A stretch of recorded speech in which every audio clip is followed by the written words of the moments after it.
ಇಂದ್ರಿಯಗಳಿಗೆ ಒಡೆಯನಾದಂತಹ ಬುದ್ಧಿ, ವಿಶೇಷವಾಗಿ ಆ ಬುದ್ಧಿಯನ್ನ ನಾವು ಬಳಸಬೇಕು ಅನ್ನುವಂಥ ಕಾರಣಕ್ಕಾಗಿ ಬುದ್ಧಿಯನ್ನು ಕೊಟ್ಟಿದ್ದಾನೆ. ಇದಕ್ಕೆ ಉದಾಹರಣೆ ಹೇಗಪ್ಪ ಅಂತಂದ್ರೆ, ನಾವು ಇವತ್ತು ಒಂದು ಲೌಕಿಕ ಉದಾಹರಣೆಯನ್ನು ಕೊಡ್ತೇನೆ ನಿಮ್ಗೆ. ನಾನು ನನ್ನ ಗಾಡಿ ಒಂದು ಕಾರ್ ಇದೆ, ನಾನೊಂದು ಡ್ರೈವರ್ ಅನ್ನು ಕಳಿಸ್ಬಿಟ್ಟೆ. ನೀನು ಏನು ಅಂತಂದ್ರೆ ಇಲ್ಲಿ ಹೋಗ್ಬೇಕು, ಎಲ್ಲಿ ಅಂತ ಹೊಗೆವಟ್ಟಿಗೆ ಹೋಗ್ಬೇಕು ಅಂತ ಹೇಳಿ ಭಟ್ಕಳದಿಂದ ಕಳಿಸಿದೆ ನನ್ನ ಗಾಡಿಯನ್ನು. ಅವನು ಹೊಗೆವಟ್ಟಿಗೆ ಹೋಗ್ಬೇಕು ಅಂತ ಹೇಳಿದ ಆಜ್ಞೆ ನಂದು.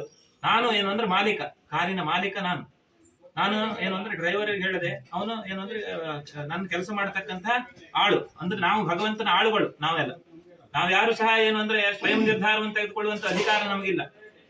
ನಾವು ಭಗವಂತ ಏನ್ ಹೇಳಿದ್ದಾನೋ ಅದನ್ನಷ್ಟೇ ಮಾಡ್ಲಿಕ್ಕೆ ಶಕ್ಯರಾಗಿದ್ದೇವೆ.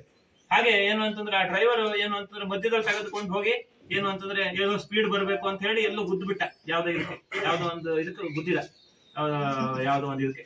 ಆವಾಗ ಆ ವಾಹನದ ಅನೇಕ ಪಾರ್ಟ್ಸ್ ಗಳೆಲ್ಲ ಇದಾಯ್ತು. ಅದಕ್ಕೆಲ್ಲ ದುಡ್ಡನ್ನು ಭರಿಸುವವರು ಯಾರು? ಅದರದ್ದು ಮಾಲೀಕ ಭರಿಸುವಂತೆ ಇಲ್ಲ. ಅದರನ್ನ ಏನು ಅಂತಂದ್ರೆ ಆ ತೆಗೆದುಕೊಂಡು ಹೋದಂತಹ ಡ್ರೈವರನ್ನೇ ಭರಿಸ್ಬೇಕಾಗ್ತದೆ ಇಲ್ವ?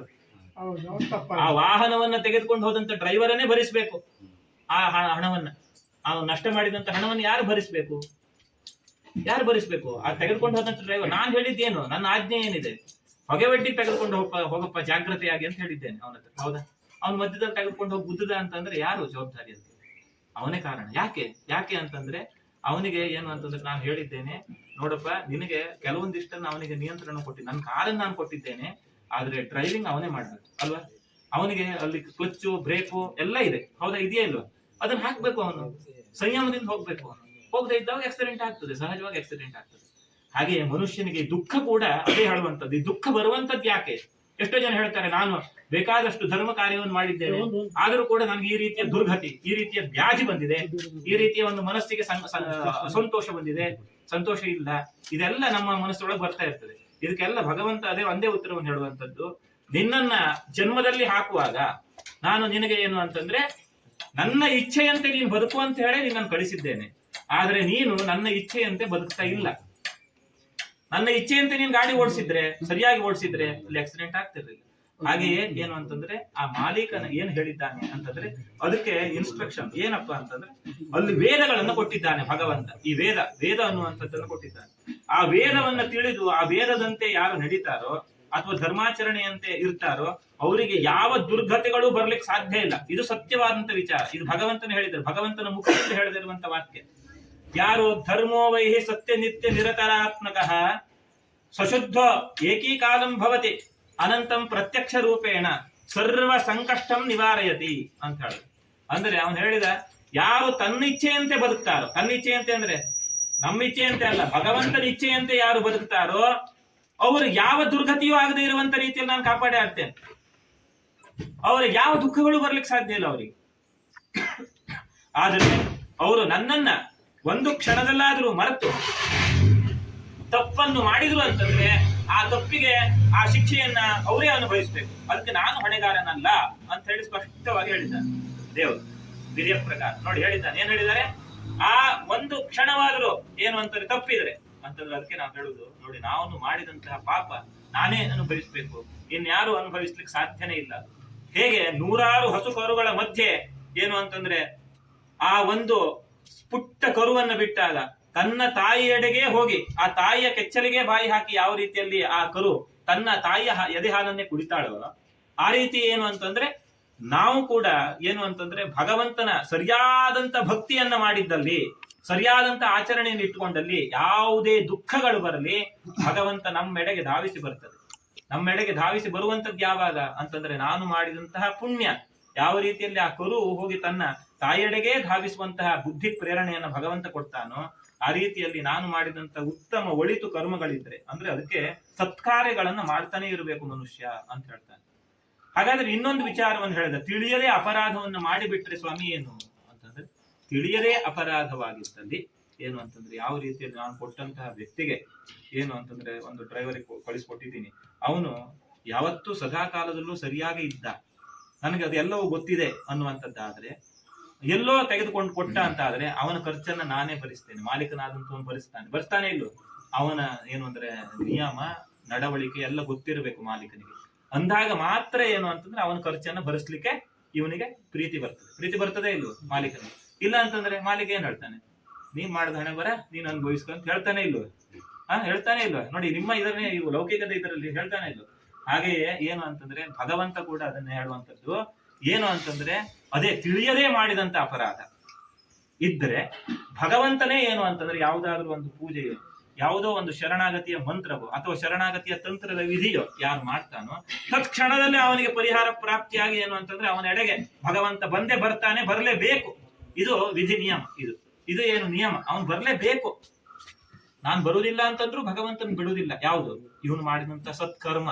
ಆ ಸತ್ಕರ್ಮದ ಪ್ರಭಾವ ಎಷ್ಟಿರ್ತದೆ ಅಂತಂದ್ರೆ ಅಷ್ಟು ಪುಣ್ಯತಮವಾಗಿರುವಂತದ್ದು.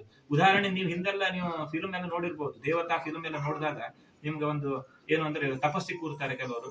ಆ ತಪಸ್ಸಿ ಕೂತಾಗ ತುಂಬಾ ತಪಸ್ಸೆ ಮಾಡಿದ ನಂತರದಲ್ಲಿ ಒಂದು ಜ್ಯೋತಿ ಹೋಗ್ತದೆ ದೇವರ ಹತ್ರ. ಆ ಜ್ಯೋತಿಯಲ್ಲಿ ಹೋದ ನಂತರದಲ್ಲಿ ದೇವರು ಪ್ರತ್ಯಕ್ಷ ಆಗ್ತಾರೆ. ನೋಡಿದಿರ ನೋಡಿದಿರ ನೀವು ಫಿಲ್ಮ್ ನಲ್ಲೆಲ್ಲ ನೋಡಿರ್ಬೋದು. ಅಂದ್ರೆ ನಿಮ್ಗೆ ಎಂತಕ್ಕೆ ಅಂತ ಗೊತ್ತಿಲ್ಲ ಅದು. ಈ ಫಿಲ್ಮ್ ನಲ್ಲಿ ನೋಡುವಾಗ ನೋಡಿ, ಒಂದು ಕೂತ್ಕೊಂಡಿರ್ತಾರೆ, ತಪಸ್ಸೆ ಮಾಡ್ತಾ ಇರ್ತಾರೆ. ಒಂದು ರಾಕ್ಷಸನೇ ಬೇಕಾದ್ರೂ ಆಗ್ಲಿ, ತಪಸ್ಸೆ ಮಾಡ್ತಾ ಇರುವಾಗ ಅವನಿಂದ ಒಂದು ಎಷ್ಟೋ ನಾಮಜಪ ಆದ ನಂತರ ಒಂದು ಜ್ಯೋತಿ ಹೋಗ್ತದೆ. ಅವನ ಹೃದಯದಿಂದ ಜ್ಯೋತಿ ಎಲ್ಲಿ ಹೋಗ್ತದೆ? ಅವನು ಬ್ರಹ್ಮದೇವಾಯ ನಮಃ ಅಂತ ಹೇಳಿ ಜಪ ಮಾಡ್ತಾ ಇದ್ರೆ ಬ್ರಹ್ಮನ ಹತ್ರ ಹೋಗ್ತದೆ ಆ ಜ್ಯೋತಿ. ಆ ಜ್ಯೋತಿ ಹೋದ ನಂತರ ರಾಕ್ಷಸನೇ ಬೇಕಾದ್ರೂ ಆಗಿರ್ಲಿ, ಅವನು ಬ್ರಹ್ಮ ಬರಲೇಬೇಕು. ಯಾಕೆ ಬರ್ಬೇಕು? ಹಾಗಾದ್ರೆ ರಾಕ್ಷಸ ಅವನು ಜಪ ಮಾಡ್ತಾ ಇದ್ದಾನೆ, ಯಾಕೆ ಬರ್ಬೇಕು? ಅವನ ಭಕ್ತಿ ಹೇಳೋದಕ್ಕಿಂತಲೂ ಹೆಚ್ಚು ಆ ನಾಮಕ್ಕೆ ಏನು ಅಂತಂದ್ರೆ ಸುಡುವಂತ ಶಕ್ತಿ ಇದೆ. ನೆನ್ಪಿಟ್ಕೊಳ್ಳಿ ನೀವು, ನಾಮಕ್ಕೆ ಏನಿದೆ ಅಂತಂದ್ರೆ ಅವನು ಮಾಡುವಂತ ನಾಮ ಅಂದ್ರೆ ಮಂತ್ರದ ಉಚ್ಚಾರಣೆಗೆ ಏನಿದೆ ಅಂದ್ರೆ ಸುಡುವಂತ ತಾಕತ್ತಿದೆ. ಯಾರನ್ನ ಸುಡುವಂತ ತಾಕತ್ತು ಅಂತಂದ್ರೆ ಅವನ ಪಾಪಗಳನ್ನೆಲ್ಲ ನಿರ್ಮೂಲ ಮಾಡತಕ್ಕಂತಹ ತಾಕತ್ತಿದೆ. ಯಾರು ಪಾಪಗಳನ್ನೆಲ್ಲ ನಿರ್ಮೂಲ ಮಾಡ್ಕೊಳ್ತಾನೋ ಪರಿಶುದ್ಧನಾಗ್ತಾನೆ. ಪರಿಶುದ್ಧನಾದ ತಕ್ಷಣ ಏನು ಅಂದ್ರೆ ಆ ದೇವರು ಅವನ ಎಡೆಗೆ ಬರಲೇಬೇಕು.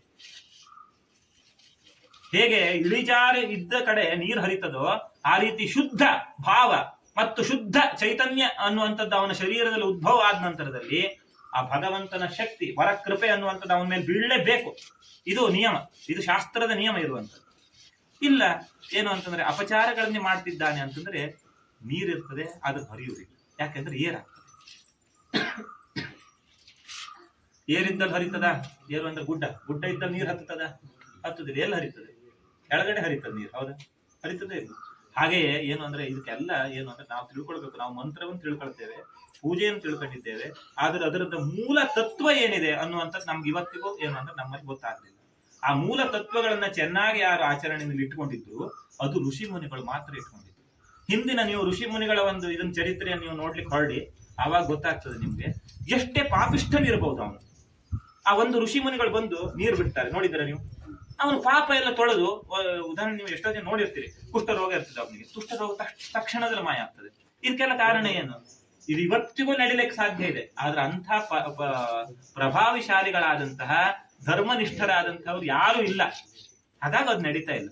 ಆದ್ರೆ ಎಲ್ಲೋ ಒಂದು ಕಡೆ ಇದೆ, ಅದು ಸ್ವಲ್ಪ ನಿಧಾನದಲ್ಲಿ ನಡೆಯುವಂತದ್ದಿದೆ. ಅಂದ್ರೆ ಸ್ವಲ್ಪ ನಿಧಾನವಾಗಿ ಅವನ ಕೆಲಸ ನಡೀತದೆ ಅಂತಂದ್ರೆ ಅವನು ಅಷ್ಟು ಸ್ವಲ್ಪ ನಿಧಾನದ ಧರ್ಮಿಷ್ಠ ಅಂತ ಅರ್ಥ. ಇದರ ಅರ್ಥ ಮಾಡ್ಕೊಳ್ಳಿ ನೀವು. ಎಷ್ಟು ತೀಕ್ಷ್ಣತಮನಾದಂತಹ ಶಕ್ತಿವಂತನಾಗಿರ್ತಾನೋ ಅವನು ಮಂತ್ರಾಕ್ಷತೆ ಕೊಟ್ಟರೆ ಸಾಕು. ನೋಡಿ, ಕೆಲವೊಬ್ರೆಲ್ಲ ಭಸ್ಮ ಕೊಟ್ಟರೆ ಸಾಕಾಗ್ತದೆ, ಅವನ ಕೆಲಸ ಆಗಿರ್ತದೆ. ಅವನು ಏನ್ ಮಾಡಿದ ಕೇಳಿದ್ರೆ ಎಂತದ್ದು ಇಲ್ಲ. ಅಂದ್ರೆ ಏನ್ ಮಾಡದೆ ಆಗಿರ್ಲಿಕ್ಕೆ ಸಾಧ್ಯ ಇಲ್ಲ ಆ ಕೆಲಸ ಏನು ಮಾಡದೆ ಆಗ್ತದ? ಅವನ ಅನುಷ್ಠಾನದ ಪ್ರಭಾವ, ಅವನ ಜೀವನದ ಏನು ಅಂದ್ರೆ ಸತ್ಯ ಮತ್ತು ನಿತ್ಯವಾಗಿಯೂ ಏನು ಅಂದ್ರೆ ಆರಾಧನೆ ಮಾಡಿದಂತ ಪ್ರಭಾವ ಇವನಿಗೆ ಕೊಟ್ಟಂತ ಅಕ್ಷತೆಯ ರೂಪದಲ್ಲಿ ಇವನಿಗೆ ಬಂದು ತಲುಪಿ ಇವನ ಪಾಪವನ್ನು ಸುಡುತ್ತದೆ. ಇವನ ಪಾಪ ಯಾವತ್ತು ಹೋಯ್ತೋ ಅವನಿಗೆ ಪುಣ್ಯ ಅನ್ನುವಂಥದ್ದು ಲಭ್ಯವಾಗ್ಲೇಬೇಕು. ಯಾವತ್ತು ಪುಣ್ಯ ಲಭ್ಯವಾಗ್ತದೋ ಅವನ ದುಃಖ ಹೋಗಲೇಬೇಕು. ಆ ದುಃಖ ನಿಲ್ಲಿಕ್ಕೆ ಸಾಧ್ಯ ಇಲ್ಲ. ಹಾಗಾಗಿ ನಾವೆಲ್ಲ ಅರ್ಥ ಮಾಡ್ಕೊಳ್ಬೇಕು. ಯಾಕೆ ಅಂತಂದ್ರೆ ದೇವರಿಗೆ ಒಂದು ಪೂಜೆ ಅಥವಾ ದೇವರಿಗೆ ಒಂದು ಹಣ್ಣು ಫಲ ತಾಂಬೂಲವನ್ನು ಯಾವುದೇ ಕೊಡಿ, ಇದೆಲ್ಲ ಪುಣ್ಯಕರವಾದಂಥದ್ದು. ಒಂದು ದೇವರ ಸಾನ್ನಿಧ್ಯದಲ್ಲಿ ಒಂದು ದೇವರಿಗೆ ಒಂದು ದಾನ. ಆದರೆ ಯಾವತ್ತು ಅದು ತದ್ವಿರುದ್ಧವಾದಂತ ಕೆಲಸವನ್ನು ಮಾಡ್ತಿದೆ ಅಂತ ಹೇಳಿದ್ರೆ, ಯಾರು ದೇವರಿಗೆ ಕೊಟ್ಟು ಆ ಕೊಟ್ಟಿದ್ದನ್ನ ಏನು ಅಂದ್ರೆ 4 ಜನಗಳ ಎಡೆಗೆ ತನ್ನ ಹೆಸರು ಬರಬೇಕು ಅಂತ ಹೇಳ್ಕೊಳ್ತಾರೋ ಅವರಿಗೆ ತತ್ಕ್ಷಣದಲ್ಲೇ ತದ್ವಿರುದ್ಧವಾದಂತಹ ಪ್ರತಿಕ್ರಿಯೆಗಳನ್ನ ಭಗವಂತ ಕೊಡ್ತಾನೆ. ಯಾಕೆಂದ್ರೆ ಭಗವಂತನಿಗೆ ಕೊಡ್ಲಿಕ್ಕೆ ಯಾರು ಅಷ್ಟು ದೊಡ್ಡವರಿಲ್ಲ. ದೊಡ್ಡವರಿದ್ದಾರೆ, ಯಾರಿಗಾದ್ರೂ ಭಗವಂತನಿಗೆ ಕೊಡುವಷ್ಟು ದೊಡ್ಡವರಿದ್ದಾರೆ. ಯಾಕೆಂದ್ರೆ ಏನೇ ನಾವು ತಂದಿರಬಹುದು, ಹೂವು, ಹಣ್ಣು, ಫಲ, ತಾಂಬೂಲ, ಚಿನ್ನ, ದೇವರಿಗೆ ಕೊಟ್ಟರು ಕೂಡ ಇದೆಲ್ಲ ಉದ್ಭವವಾಗಿದ್ದು ಎಲ್ಲಿ, ಯಾರಿಂದ ಅಂತ ಕೇಳಿದಾಗ ಭಗವಂತನಿಂದ ಮಾತ್ರ ಉದ್ಭವ ಆಗ್ಲಿಕ್ಕೆ ಸಾಧ್ಯ.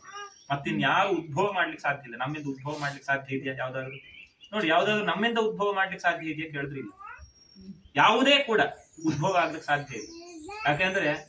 ಯಾಕೆಂದ್ರೆ ನಾವು ನೋಡಿ, ಎಲ್ಲ ಪಂಚಭೂತಗಳಿಂದಲೇ ಎಲ್ಲಾ ನಿರ್ಮಾಣ ಆಗ್ತಾ ಇರುವಂತದ್ದು. ನಮ್ಮ ಶರೀರ ಕೂಡ ಪಂಚಭೂತಗಳಿಂದಲೇ. ನಾವು ಒಂದು ಬೆಳೆದಿದ್ದೀವಿ ಅಂತಂದ್ರೆ ಅದು ಪಂಚಭೂತಗಳ ಇದು ಬೇಕಾಗ್ತದೆ. ನೋಡಿ, ಬೇಕಾದ್ರೆ ಏನು ಪಂಚಭೂತಗಳು ಯಾವುದು? ನಮ್ಮ ಧರ್ಮದರ್ಶಿಗಳಿಗೆ ಎಲ್ಲವೂ ಗೊತ್ತಿದೆ, ಅವರಿಗೆ ಹೇಳೋದೇ ಬೇಡ. ಪಂಚಭೂತಗಳು ಯಾವುದು ನಿಮಗೂ ಗೊತ್ತಿದೆ. ಯಾವುದು ಪಂಚಭೂತಗಳು ಯಾವುದು? ನೋಡಿ, ಗಾಳಿ, ಬೆಂಕಿ, ನೀರು, ಮಣ್ಣು ಮತ್ತೆ ಆಕಾಶ. ಹೌದಲ್ವಾ? ಹೌದು. ಅದು ಏನು ಅಂತಂದ್ರೆ ಇಲ್ಲದೆ ಯಾವ್ದಾದ್ರು ಬೆಳೆ ಬೆಳೆಯಲಿಕ್ಕೆ ಸಾಧ್ಯ ಇದೆ ನಿಮ್ಮ ಹತ್ರ? ನೋಡಿ, ಯೋಚನೆ ಮಾಡಿ. ಅಥವಾ ಇವತ್ತು ಅನ್ನ, ಇವತ್ತು ನಾವು ಈಗ ಇವರು ಯಾರು ನಮ್ಮ ಭಟ್ರು ಅನ್ನ ಮಾಡ್ತಾ ಇದ್ದಾರೆ. ಅಶೋಕಣ್ಣ ಅನ್ನ ಮಾಡ್ತಾರೆ. ಬೆಂಕಿ ಇಲ್ಲದೆ ಮಾಡಿದೆ ಅವರು, ಆಗ್ತದ? ನೀರಿಲ್ಲದೆ ಅಕ್ಕಿಯನ್ನು ಅನ್ನ ಮಾಡ್ತಾರ ನೋಡುವ. ಯಾರೇ ಬೇಕಾದ್ರು, ಅಶೋಕಣ್ಣ ಅಂತ ಅಲ್ಲ, ನಾನು ಅಥವಾ ನೀವು ಯಾರಾದ್ರೂ ಮಾಡ್ಲಿ ನೋಡು, ಮಾಡ್ತಾರೆ? ಇಲ್ಲ. ಗಾಳಿ ಇಲ್ಲದೆ ಬೆಂಕಿ ಉರಿಲಿ ನೋಡು, ಉರಿತದ?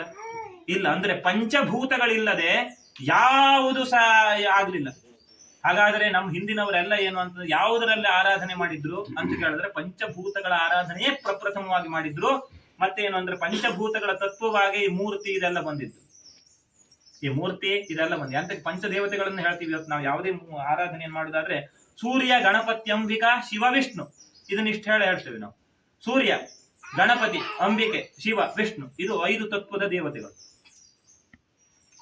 ಈ ಪಂಚತತ್ವಗಳಲ್ಲೇ ಅಡಿಕವಾಗಿರತಕ್ಕಂಥದ್ದು. ಎಲ್ಲ ಪೂಜೆ ವಿಧಿವಿಧಾನಗಳೆಲ್ಲ ಪಂಚತತ್ವಗಳಲ್ಲಿ ಅಡಿಕವಾಗಿರತಕ್ಕಂಥದ್ದು, ಪಂಚಭೂತಗಳನ್ನು ಅಡಿಕವಾಗಿರತಕ್ಕಂಥದ್ದು. ಹಾಗಾಗಿ ಏನು ಅಂತಂದ್ರೆ ನಮ್ಮಿಂದ ಏನೂ ಭಗವಂತನಿಗೆ ಸಮರ್ಪಣೆಯನ್ನು ಮಾಡ್ಲಿಕ್ಕೆ ಸಾಧ್ಯ ಇಲ್ಲ. ಹಾಗಾದ್ರೆ ನಾವು ಸಮರ್ಪಣೆಯನ್ನು ಮಾಡಬೇಕಾಗಿರುವುದು ಏನಪ್ಪಾ ಅಂತಂದ್ರೆ ಸಮ್ಯಕ್ ಸರಿ ಪ್ರಮಾಣೇನ ಬುದ್ಧಿರ ರೂಪಣಂ ವಯೇ ಜ್ಞಾನಶ್ಚಕ್ಷುರೂಪೇಣ ಸ್ಥಿತ ಅಂತ ಹೇಳ್ದ. ಅಂದ್ರೆ ಜ್ಞಾನವನ್ನ ಚೆನ್ನಾಗಿ ಆ ಭಗವಂತ ಏನ್ ಹೇಳಿದ್ದಾನೆ ಅದನ್ನು ಹೇಳಿ ಹೋಗಿದ್ದಾನೆ ಅವನು. ನೋಡಿ, ಭಗವದ್ಗೀತೆಯಲ್ಲಿ ಎಲ್ಲ ಜ್ಞಾನವನ್ನು ಹೇಳಿದ್ದಾನೆ ಕೃಷ್ಣ, ಅಲ್ವಾ? ಅಂದ್ರೆ ವೇದಗಳ ಸಾರವನ್ನು ಹೇಳಿದ. ವೇದಗಳನ್ನು ಅಧ್ಯಯನ ಮಾಡ್ಲಿಕ್ಕೆ ಮುಂದೆ ಕಷ್ಟ ಆಗ್ತದೆ. ಯಾವ್ದಲ್ಲಿ ಅಂತ್ಯದಲ್ಲಿ ನಡೆದಿದ್ದಲ್ವಾ ಅದು? ಎಲ್ಲಿ ಅಂತ್ಯದಲ್ಲಿ? ಅದು ಇದರಲ್ಲಿ ಅಲ್ವಾ?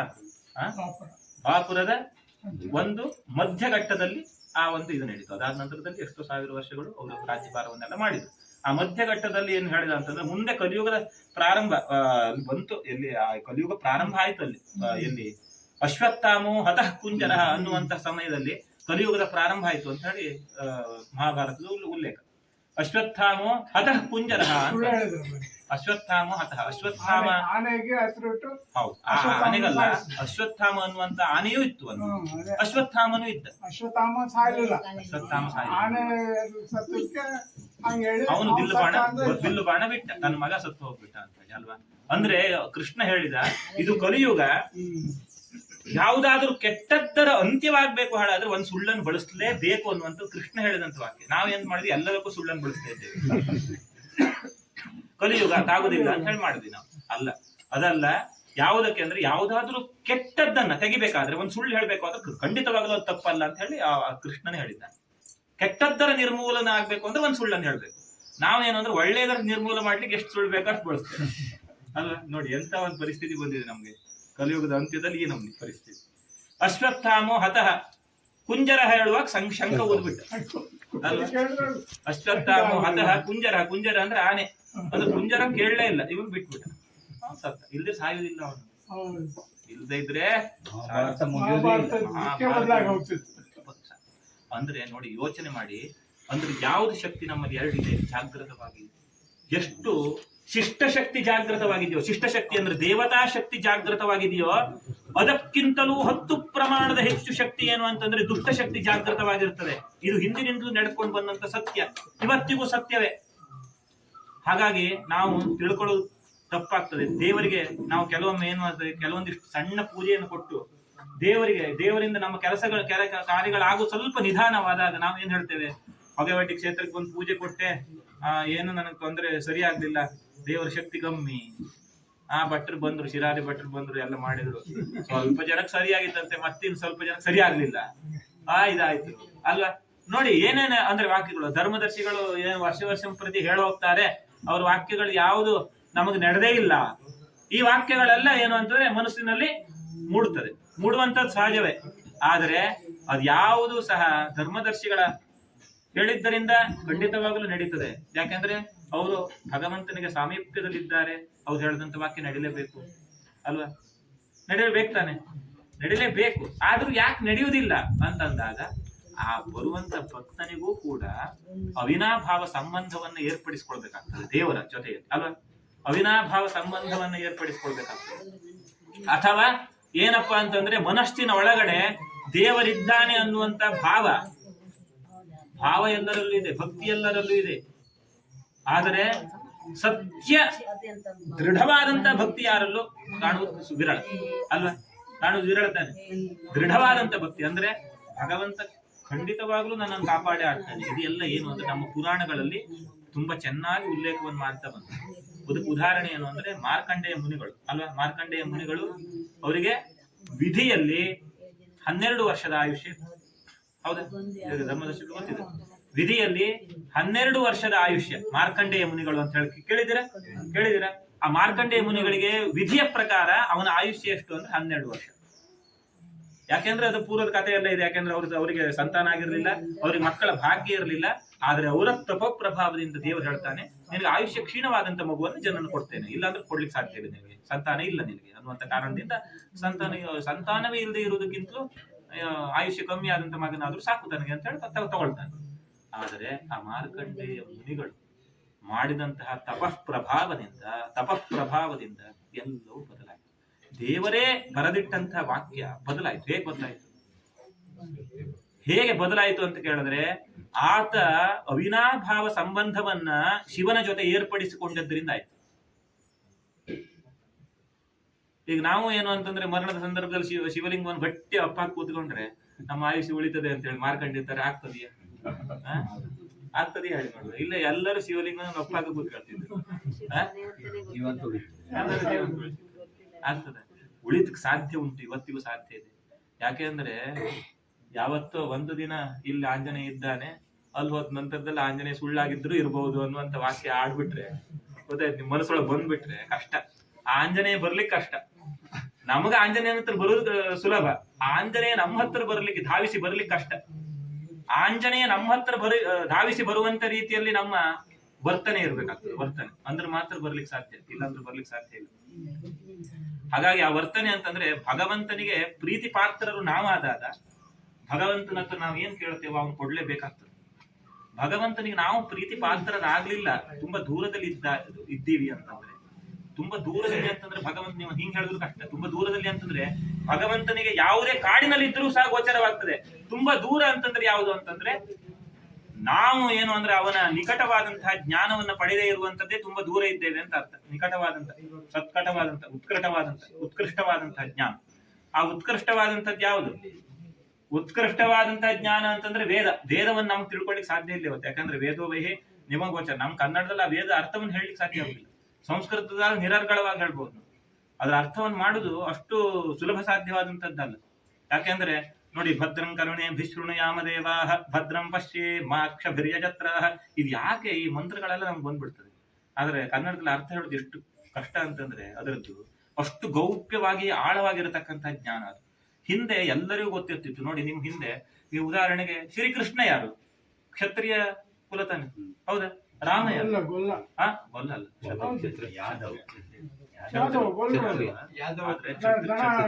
ಕ್ಷತ್ರಿಯನ ಇದರಲ್ಲಿ ಹುಟ್ಟಿದ್ದವನು, ಯಾದವರ ಇದರಲ್ಲಿ ಬೆಳೆದಿದ್ದ ಅಲ್ವಾ ಸ್ವಾಮಿಗಳು?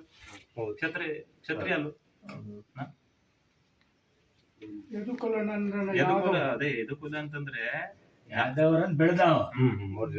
ರಾಜ್ಯದಲ್ಲಿ ಬೆಳೆದ ಅವರ ಸಂಗಡ. ಯಾಕಂದ್ರೆ ಅವನು ತಂದೆ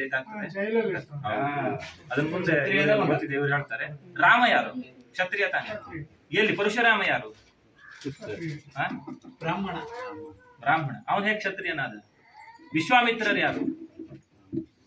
ಕ್ಷತ್ರಿಯ. ವಿಶ್ವಾಮಿತ್ರರು ಯಾರು? ಕ್ಷತ್ರಿಯರು. ಅವ್ರು ಹೇಗೆ ಬ್ರಾಹ್ಮಣರಾದ್ರು? ನಿಮ್ಗೆ ಯಾಕೆ ಇದನ್ನ ಹೇಳಲಿಕ್ಕೆ ಹೊರಟಿದ್ದೇನೆ ಅಂತಂದ್ರೆ, ವಿಶ್ವಾಮಿತ್ರರು ಯಾರು? ವಿಶ್ವಾಮಿತ್ರ ಕ್ಷತ್ರಿಯ. ಅವ್ರು ಹೇಗೆ ಬ್ರಾಹ್ಮಣರಾದ್ರು? ತಪಸ್ಸು ಅವರು ಸುಟ್ಟುಕೊಂಡು ಮತ್ತೆ ಪುನಃ ಬ್ರಹ್ಮತ್ವವನ್ನು ಹೇಗೆ ಪಡ್ಕೊಂಡ್ರು ನೋಡಿ. ಅವರಿಗೆ ಹಾಗಾದ್ರೆ ಬ್ರಹ್ಮತ್ವ ಬರ್ತದೆ ಅಂತ ಆಯ್ತಲ್ಲ, ಕ್ಷತ್ರಿಯನಾದವನಿಗೂ ಬ್ರಹ್ಮತ್ವ ಬರ್ತದೆ ಅಂತ ಆಯ್ತಲ್ಲ. ರಾವಣ ಬ್ರಾಹ್ಮಣ ರಾಕ್ಷಸನಾದನ, ಅವನು ಹೇಗಾದ? ಅವನು ಪ್ರವೃತ್ತಿ ಇಲ್ಲ. ಪ್ರವೃತ್ತಿ ಅಂದ್ರೆ ಗುಣಗಳಿಂದಾಗಿ ಭಗವಂತ. ಅದಕ್ಕೆ ನಾನು ನಿಮ್ಗೆ ಹೇಳಿದ್ದು ಗುಣಗಳಿಂದಾಗಿ ಮಾತ್ರ ಸಾಧ್ಯ.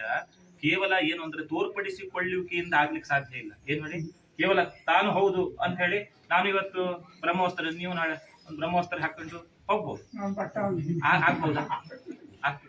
ಆಗ್ತದೆ ಯಾವಾಗ? ಅಲ್ಲಿ ಅದು ಉದಾಹರಣೆ ಅವರು ಹೇಳ್ತಾರೆ. ಯಾವಾಗ? ತಿಳ್ಕೊಂಡೆ ಬಿಡಿ. ಅಲ್ಲಿ ಏನು ಅಂತಂದ್ರೆ ನೋಡಿ, ಬ್ರಹ್ಮ ಬಲಂ ತೇಜೋ ಬಲಂ ಕ್ಷಾತ್ರ ಬಲಂ ದಿಗ್ಬಲಂ ತೇಜೋವೈ ಬಾಣಾಕಾರ ಮಹಾಮಂಡಲಂ ಅಸ್ಮಿನ್ ನಿಧನಂ ಭವಂತಿ ಅಂತಂದ ಅಂದ್ರೆ ಆ ಕ್ಷತ್ರಿಯ ರಾಜನಾದಂತವನು ಅನೇಕ ಇದು ವಿಶ್ವಾಮಿತ್ರರು ಗೊತ್ತುಂಟಲ್ಲ, ತುಂಬಾ ತಾಕತ್ತಿತ್ತು, ಎಲ್ಲ ಇಡೀ ದೇಶವನ್ನ ಜಯಿಸಿದಂತವ್ರು, ಇಡೀ ರಾಜ್ಯ, ಅವಾಗ ರಾಜ್ಯ ಇತ್ತು, ರಾಜ್ಯಗಳನ್ನೆಲ್ಲ ಜಯಿಸಿದಂತವ್ರು.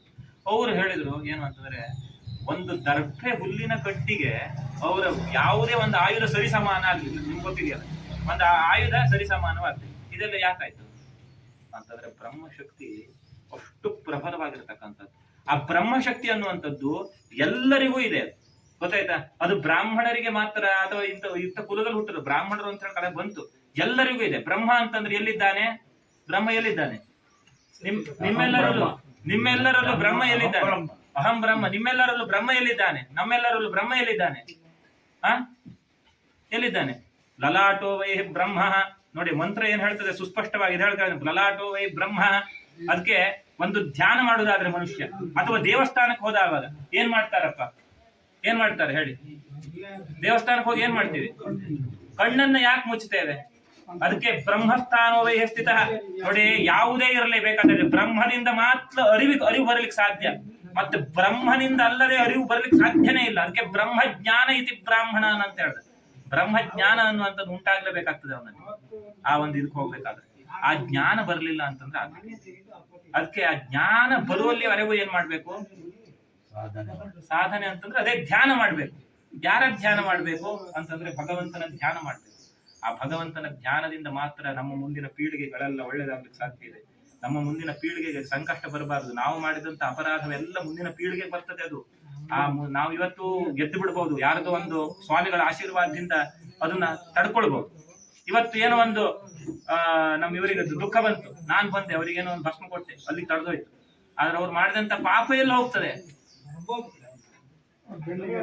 ಅದೆಲ್ಲ ಜೊತೆಯಲ್ಲೇ ಯಾವತ್ತು ನಾನು ಇವನನ್ನ ಕಾಡ್ಲಿ ಅಂತ ಹೇಳಿ ನೋಡ್ತಾ ಇರ್ತದೆ, ಎಷ್ಟೊತ್ತಿಗೆ ಹಿಡಿಲಿ ಇವನನ್ನ. ಅದಕ್ಕೆ ಎಲ್ಲ ಉದಾಹರಣೆಗಳಿದೆ. ನಳಂದ ಚಕ್ರವರ್ತಿ, ಇದು ನಳಂದ ಮಹಾರಾಜ, ಯಾರು? ನಳಂದ ಮಹಾರಾಜ ಅಲ್ವಾ? ಇದು ಹೌದು ಬರ್ತದೆ. ಮತ್ತೆ ಅಡಿಗೆ ಮಾಡುವಂತ ಮತ್ತೆ ಯಾರು?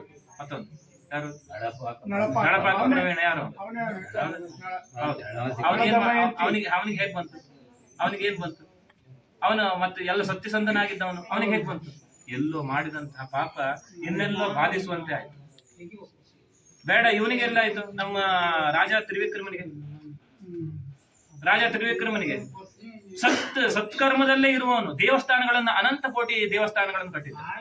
ಇವತ್ತು ಕಲಿಯುಗದಲ್ಲಿ ಒಂದು ದೇವಸ್ಥಾನವನ್ನು ಕಟ್ಟಿದ್ದಾರೆ ನಮ್ಮ ಅನಂತ. ಅವರು ಏನು ಅಂತಂದ್ರೆ ನೂರಾರು ದೇವಸ್ಥಾನಗಳನ್ನು ಕಟ್ಟಿದಂತಹ ಯಾರು ಅವರು? ವಿಕ್ರಮ, ರಾಜ ವಿಕ್ರಮ. ಆ ರಾಜ ವಿಕ್ರಮನಿಗೆ ಏನು ಅಂದ್ರೆ ಕಾಡಿನಲ್ಲಿ ಉಳಿಯುವಂತೆ ಆಯ್ತು. ಅವನು ಬೇರೆ, ವಿಕ್ರಮಾದಿತ್ಯ. ಇವನು ಏನು ಅಂದ್ರೆ ರಾಜ ವಿಕ್ರಮ, ಅವನು ದೂಷಣೆ ಮಾಡ್ತಾನೆ. ಕೇವಲ ದೂಷಣೆ ಮಾಡಿದ್ದು ಅಷ್ಟೇ. ನೋಡಿ, ಯೋಚನೆ ಮಾಡಿ, ಅವನು ಸತ್ಯಸಂಧನಾಗಿದ್ದು ದೇವರ ಆರಾಧನೆಯನ್ನು ಮಾಡುವವನಾಗಿದ್ದು ಕೂಡ ಕೇವಲ ದೂಷಣೆಯನ್ನು ಮಾಡಿದ್ದರಿಂದ ಅವನು ಅನುಭವಿಸುವಂತೆ ಆಯ್ತು. ನೋಡಿ, ಅಷ್ಟಾದ್ ನಾವು ತಿಳ್ಕೊಳ್ಬೇಕು. ನಾವು ಧರ್ಮಿಷ್ಠರಾಗಿದ್ದು ಕೂಡ ಅನೇಕ ಧರ್ಮ ಬಾಹಿರವಾದಂತ ಕೆಲಸಗಳನ್ನು ಮಾಡ್ತಾ ಇರ್ತೇವೆ ಹೊರಗಡೆಯಿಂದ. ಅದೆಲ್ಲವೂ ಏನು ಅಂದ್ರೆ ನಮ್ಮ ಪಾಪಗಳಾಗಿರ್ತದೆ.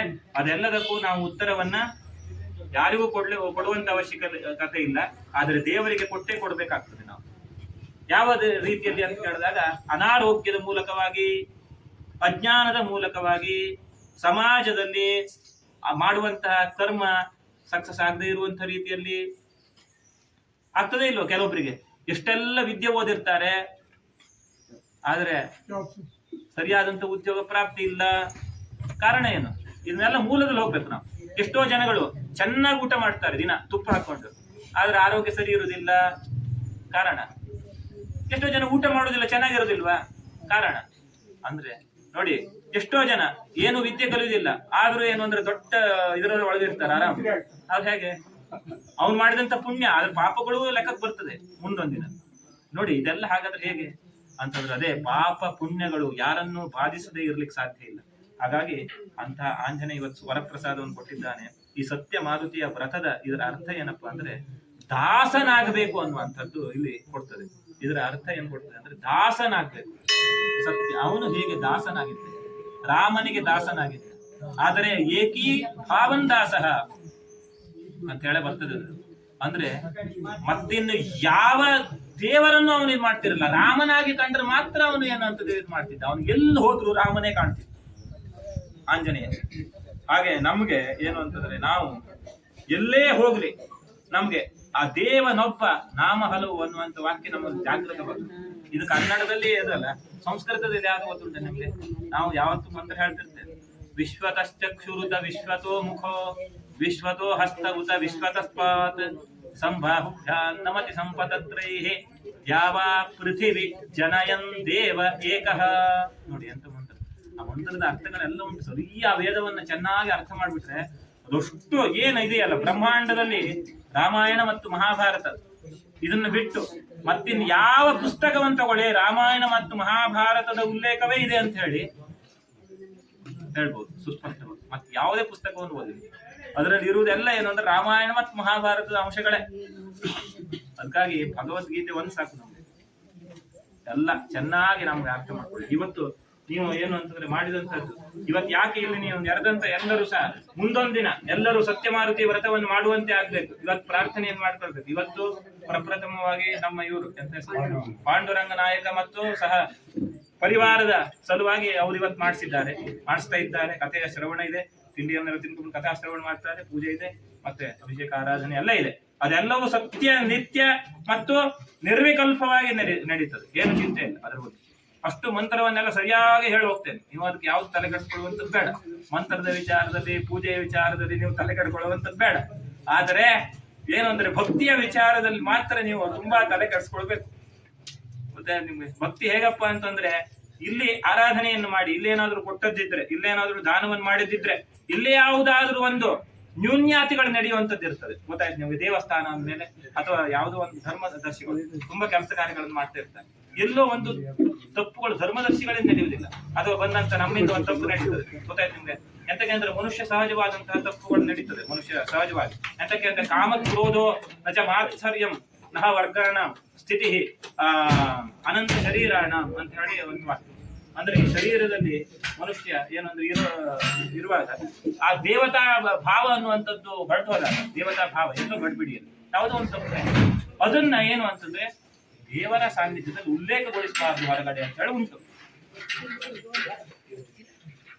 ನಾವೇನ್ ಮಾಡ್ತೇವೆ, ನಮಗೆ ಕರೆದಿಲ್ಲ, ಯಾರೋ ಒಬ್ಬರನ್ನು ಬಿಟ್ಟು ಹೋಗಿರ್ತದೆ, ಇವ್ರನ್ನ ಕರೀಲಿಕ್ಕೆ ಅಧ್ಯಕ್ಷನ ಕರೀಲಿಕ್ಕೆ ಬಿಟ್ಟು ಹೋಗಿರ್ತದೆ. ಅವಾಗ ಅಧ್ಯಕ್ಷ ಸಿಟ್ಟು ಮಾಡ್ಕೊಳ್ಳೋದು, ಧರ್ಮದರ್ಶಿಗಳು ನಾನು ಕರೀಲೇ ಇಲ್ಲ, ಅವರಿಗೆ ಯಾವುದೋ ಒಂದು ಕಾರಣದಿಂದ ನೆನಪು ಹೋಗಿರ್ತದೆ. ಅಥವಾ ರಾಮಚಂದ್ರನ ಕರೀಲಿಕ್ಕೆ ನೆನಪು ಹೋಗಿರ್ತದೆ. ಅವ್ರು ಸ್ವಲ್ಪ ಸಾಮಾನ್ಯ ತನ್ನನ್ನ ಯಾವತ್ತು ಅದನ್ನ ನಾವು ಮಾಡ್ಕೊಳ್ಬಾರ್ದು. ದೇವ ಸಾನ್ನಿಧ್ಯದಲ್ಲಿ ಧರ್ಮದರ್ಶಿಗಳು ಕರೀಬೇಕು ಅಥವಾ ಅವರಿಗೆ ಕರಿಬೇಕು ಅನ್ನುವಂಥದ್ದೇ ಅವ್ರ ಉದ್ದೇಶ ಇರ್ತದೆ ಎಲ್ಲರಿಗೂ, ಅಲ್ವೇನ್ರಿ? ಇರ್ತದೆ ಇಲ್ಲ. ಎಲ್ಲೋ ಒಮ್ಮೆ ಬಿಟ್ಟು ಹೋಗಿರ್ತದೆ, ಯಾರೋ ಒಬ್ಬರನ್ನ ಮಾತಾಡ್ಸಿರುವುದಿಲ್ಲ, ಯಾರೋ ಒಬ್ಬರನ್ನ ನೋಡಿರುವುದಿಲ್ಲ. ಅವಾಗ ಅಂತ ಸಂದರ್ಭ ಬಂದಿರ್ತದೆ. ಅಂತ ಸಂದರ್ಭದಲ್ಲಿ ನಾವು ಬೇಸರಗೊಳ್ಳದೆ ಏನು ಅಂದ್ರೆ ಆ ಭಗವಂತನಿಗೋಸ್ಕರ ನಾವು ಬಂದಿದ್ದೇವೆ, ಭಗವಂತ ನನ್ನನ್ನು ನೋಡ್ತಾ ಇದ್ದಾನೆ, ಭಗವಂತನಿಗೋಸ್ಕರ ತಾನು ಕೆಲಸವನ್ನು ಮಾಡುವಂತದ್ದು, ಭಗವಂತನಿಗೋಸ್ಕರ ತಾನು ಸೇವೆಯನ್ನು ಕೊಡುವಂತದ್ದು, ಯಾರೋ ನೋಡ್ಲಿಕ್ಕಲ್ಲ, ಭಗವಂತನಿಗೋಸ್ಕರ ಈ ಸೇವೆಯನ್ನು ಇವತ್ತು ಪಾಂಡುರಂಗ ನಾಯಕರು ಕೊಡ್ತಾ ಇದ್ದಾರೆ, ಧರ್ಮದರ್ಶಿಗಳು ಹೇಳಿದ್ರು ಅಂತ ಹೇಳಿ ಕೊಡುವಂತದ್ದು ಅಲ್ಲ ಅನ್ನುವಂಥದ್ದು ಇದೆ ಅವರ ಅಲ್ವಾ?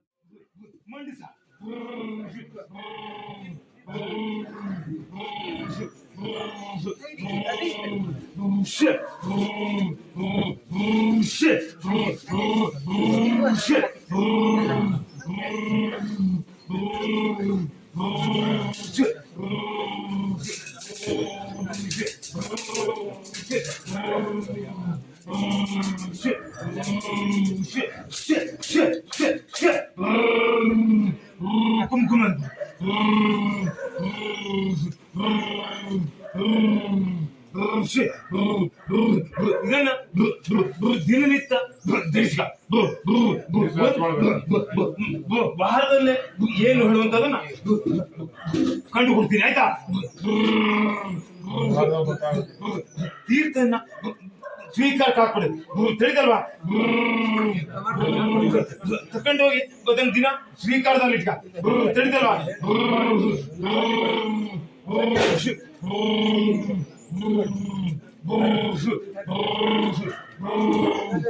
ರಕ್ಷಣೆ ಮಾಡ್ತೀರಾ ತಿಳಿದಲ್ವಾ ಚಿಂತೆ ಮಾಡುವಂತದಿಲ್ಲ ನಿನ್ನ ಯಥಾಶಕ್ತಿ ಪ್ರಾರ್ಥನೆ ಮಾಡ್ಕ ಆಯ್ತಾ ರಕ್ಷಣೆ ಮಾಡಿ ನಡೆಸ್ತೀನಿ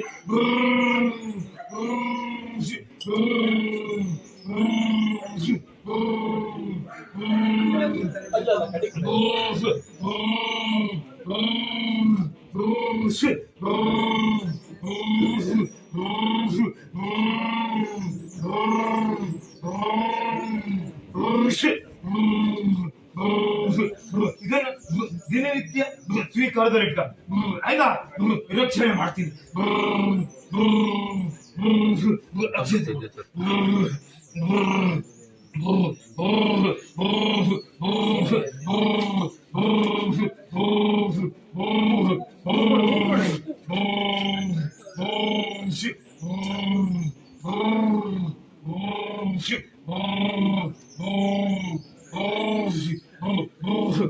ಇದು ಇನ್ನ ಭೂಮಿಯಲ್ಲಿ ಒಂದು ದಿನ ದೇವತಾ ಸ್ಥಾನದಲ್ಲಿಟ್ಟು ಪೂರ್ವ ದಿಕ್ಕ ಮುಖ ಆಗಿ ಇದನ್ನು ಭೂಮಿಯಲ್ಲ ತಿಳಿದಲ್ವಾ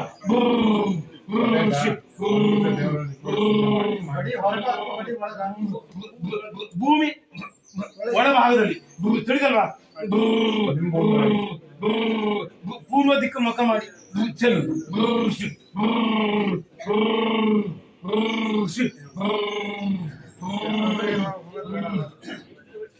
ಅವರು ಡಾಕ್ಟರ್ ಮತ್ತೆ ಹೋಗ್ಬೇಕಂತ ಹೇಳ್ತಾರೆ ತೋರ್ಸ್ಕ ಬರ್ಬೇಕು ಅಂತ ಇಚ್ಛೆ ಇದೆಯಲ್ಲ ಮುಂದಡಿಸ್ಕವ ಆಯ್ತಾ ಮುಂದಡಿಸ್ಕಬಾರ ಏನು ಹೇಳುವಂತ ವಿಚಾರ ಕೊಡ್ತಾರೆ ಆಯ್ತಾ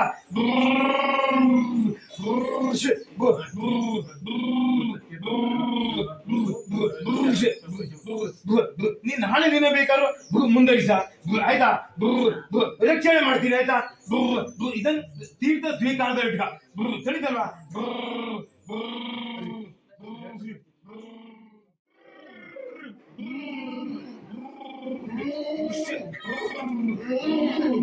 ರಕ್ಷಣೆ ಇದೆ ಆಯ್ತಾ ಮುಂದೆ ಆಗ್ಬೇಕಾಗುವಂತದ್ದಾಗಿ ನಡೆಸಲೇಬೇಕಾದಂಥದ್ದು ಸಂವಿಧಾನ ಏನು ಹೇಳುವಂಥದ್ದನ್ನ ಮುಂದೆ ನಡೆಸ್ಕೊಡ್ಬೇಕಾಗದಂಥದ್ದು ಆಯ್ತಾ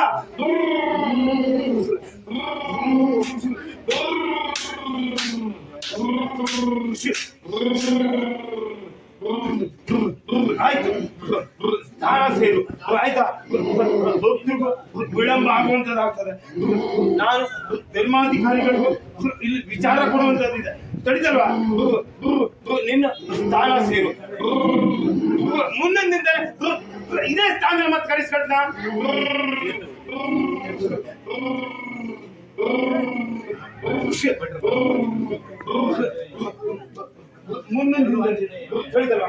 ಭಕ್ತಿ ಮಾಸದ ಎರಡಾವರ್ತಿ ವಿಚಾರ ಕೊಡುವಂತದ್ದಾಗ್ತದೆ ತಿಳಿದಲ್ವಾ ಅದನ್ನು ಮುಂದರಿಸ್ಕೊಳ್ಳಿ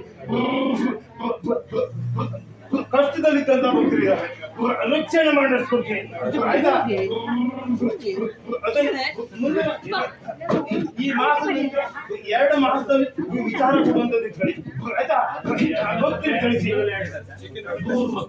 ಸರಿಯಾ ಅದನ್ನು ನಡೆಸ್ಕೊಳ್ಬೇಕಾಗ್ತದೆ ಆಯ್ತಾ ಇನ್ನು ಏನು ಕಾರ್ಯ ಆಗ್ಬೇಕು ಆ ಕಾರ್ಯದಲ್ಲಿ ನೀನು ಮುಂದುವರಿಸಬೇಕಾದಂಥದ್ದು ಆಯ್ತಾ ಇನ್ನು ಉನ್ನತ ಶಕ್ತಿ ವಿಚಾರದಲ್ಲಿ ಮಾಡಬೇಕಾದಂತ ಅವನ ಇದೆಯಲ್ಲ ಅದು ಮುಂದೆ ಆಯ್ತಾ ಅದನ್ನು ಕೂಡ ನಡೆಸಬೇಕಾದಂಥದ್ದು ಈ ಕಾಲ ಏನು ಮಾಡುವಂತ ತೋರಿಸ್ತೀನಿ ಆಯ್ತಾ ಹಿಂದೆ ಏನು ಕಾರ್ಯಕ್ರಮದಲ್ಲಿ ವಿಚಾರ ಕೊಡ್ತೀನ ಅದೇ ರೀತಿ ನಡೆಸ್ತೀನಿ ಆಯ್ತಾ ಮುಂದೆ ಆಗ್ಬೇಕು ಅಂತ ಏನು ಸಾನ್ನಿಧ್ಯಗಳಿದೆಯಲ್ಲ ಅದನ್ನು ಉದ್ಯಮ ತರ್ತೀನಿ ಆಯ್ತಾ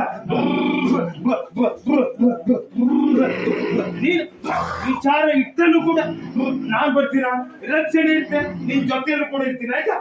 ಬೇಕಾದಂತ ಯಾವುದೇ ವಿಚಾರ ಇದ್ರೂ ಕೂಡ ನನ್ನ ಮುಂದೆ ನೀನ್ ನಿಂತು ಪ್ರಾರ್ಥನೆ ಇಟ್ಟಲ್ಲಿ ನಡೆಸ್ತೀನಿ ಆಯ್ತಲ್ವಾ. ಏನು ಒಂದು ಸಂಕೋಚ ಇಟ್ಕೊಂಡಿದ್ದೀರಾ, ಅದಕ್ಕೆ ಮಡುವಂತದಿಲ್ಲ ತಿಳಿದಲ್ವಾ. ಮುಂದರಿಸ ಈಗ ಶಾಂತ ಆದ್ರೆಲ್ಲ ಅದನ್ನ ಏನು ಸಂಕೋಚ ಇಟ್ಕೊಂಡಿದ್ದಾರ, ಅದು ಅವಕಾಶ ಇಲ್ಲ. ಏನು ಒಂದರಿಂದ ಒಂದು ಕೆಳಗೆ ಬರ್ಬೇಕಾದಂಥದ್ದು ಅರ್ಥ ಮಾಡ್ಕೋದನ್ನ ತಿಳಿದಲ್ಲ. ಅದು ನಡೆಸ್ತೀನಿ, ಮಿಕ್ಕಾಗಿ ನಡ್ಲಿಕ್ಕಿಲ್ಲ ಆಯ್ತಾ. ಮುಂದಿನಿಂದ ವಿಚಾರ ಕೊಡ್ತೀನಿ ಆಯ್ತಾ. ಪತ್ನಿ ಮುಂದರಿಸ